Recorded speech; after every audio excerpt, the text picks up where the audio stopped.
Dans les derniers tomes de Naruto, Madara Uchiwa veut piéger le monde entier dans un sort de genjutsu géant appelé les arcanes lunaires infinis. Et ces arcanes lunaires ressemblent étrangement à une expérience de pensée bien connue en philosophie, à savoir la machine à expérience de Robert Nozick. Quand Madara parvient à exécuter sa technique, le monde entier se trouve plongé dans une sorte de rêve dans lequel chacun et chacune vit sa meilleure vie. Dans ce monde illusoire, les contrariétés de la vie comme la déception, la peine, la souffrance, la mort, etc.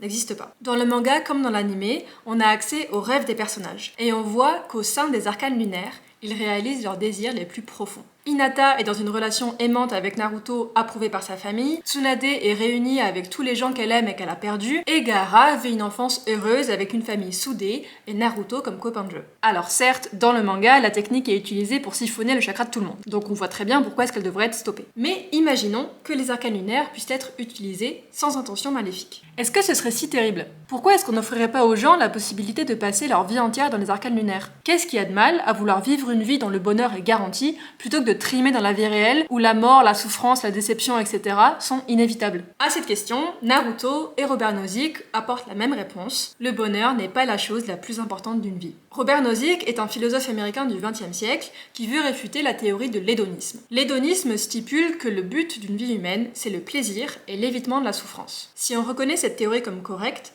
alors selon Nozick, seules nos sensations internes sont importantes. Est-ce qu'on a mal? Est-ce qu'on est bien? Est-ce qu'on est malade? Est-ce qu'on est heureux ou heureuse? Est-ce qu'on est stressé? Etc. Toutes ces questions sont les seules à considérer quand il s'agit de mener notre vie. Il imagine donc une machine qui serait capable de nous procurer toutes les sensations internes que l'on désire. Non seulement on ne serait jamais malade et on n'aurait jamais mal, mais on pourrait aussi ressentir le plaisir et la satisfaction d'écrire un livre, de gagner un match ou d'avoir des relations saines et gratifiantes. Une fois dans la machine, bien sûr, on ne saurait pas qu'on y est. On aurait l'occasion de vivre toutes ces choses de la manière la plus réaliste qui soit.